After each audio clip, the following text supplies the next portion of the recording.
Thank you for the opportunity, and my talk will be titled Managing Methane Emissions with Microbes.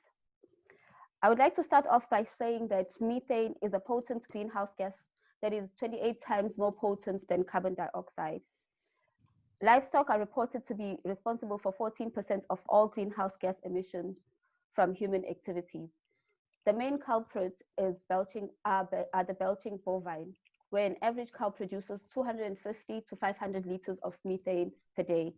To put this in perspective, 2 cows produce as much heat-trapping greenhouse gas in a year as 1 car that has been driven 21,000 kilometers. Globally, enteric methane, which is methane from cattle, sheep, and goat, is responsible for enteric methane makes up 23% of all methane that is produced in the world. A group of microbes in the rumen decompose the plant material eaten by the animal host using a process known as enteric fermentation, where methane is released as a byproduct through belching and flatulence. My PhD project, known as MATLAB, focuses on using lactic acid bacteria to decrease methane emissions from ruminants. The diagram on the right shows fluorescent microbes, which are responsible for producing the methane in the rumen, and these are the targets that these are the organisms that we will target in our project to modify the rumen microbiome.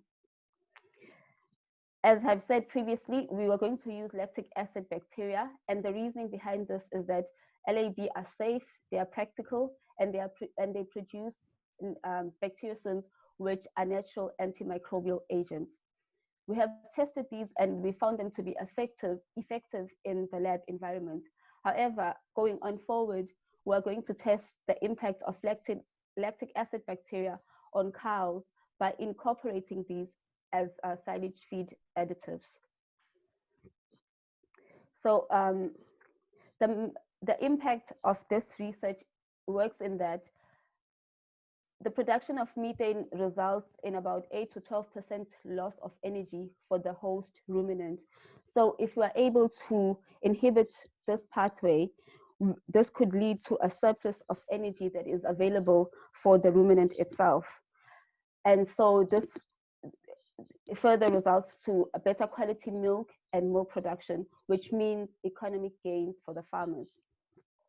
This method contributes to sustainable emission-efficient production system, and furthermore, Ireland can avoid fines and uphold its international reputation of producing food responsibly, while staying committed to its climate change commitments. Reducing methane emissions from ruminants is not only great for the environment, but it is good for the economy as well. If you'd like to get more information on this topic, feel free to visit the sites that I have linked in the slide. Thank you so much for your attention.